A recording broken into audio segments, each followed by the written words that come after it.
Welcome back, everybody. Today we're going to be talking about the price to earnings ratio. This can also be called the PE ratio or the multiple of a stock. So let's dive right into it and kind of tell you guys what it's all about.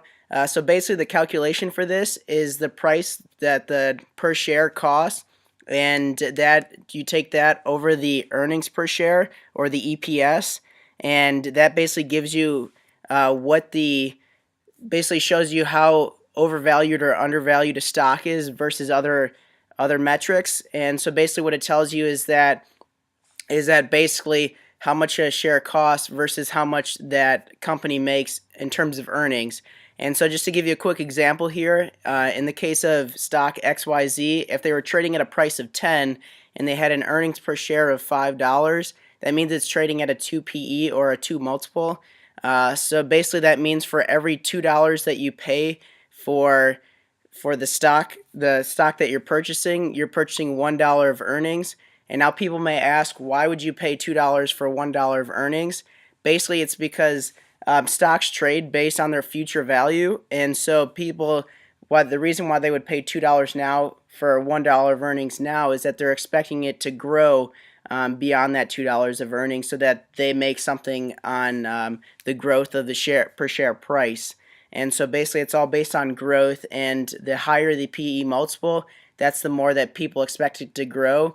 And ideally, the lower the PE multiple, that basically means people don't expect it to grow much. They're only willing to pay a small amount per share or per dollar of earnings, versus if somebody was willing to pay, say, $50 per $1 of earnings.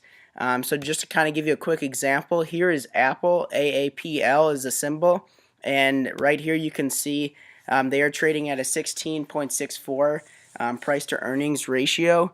That basically means that you take the $138.96 per share price that Apple currently has and divide that by their earnings per share, which is right next to the PE, which is $8.35, and you'll come out to the $16.64 PE ratio.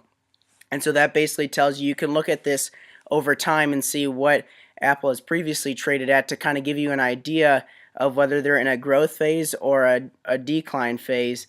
And as you can see from the movement of the stock, it looks like their PE ratio is slowly growing, and people are slowly expecting it to grow more. And so it kind of just gives you an idea on what you're paying for value on a stock, basically, so that you're not just paying any random price for a stock. You know what you're paying versus what the company is actually worth.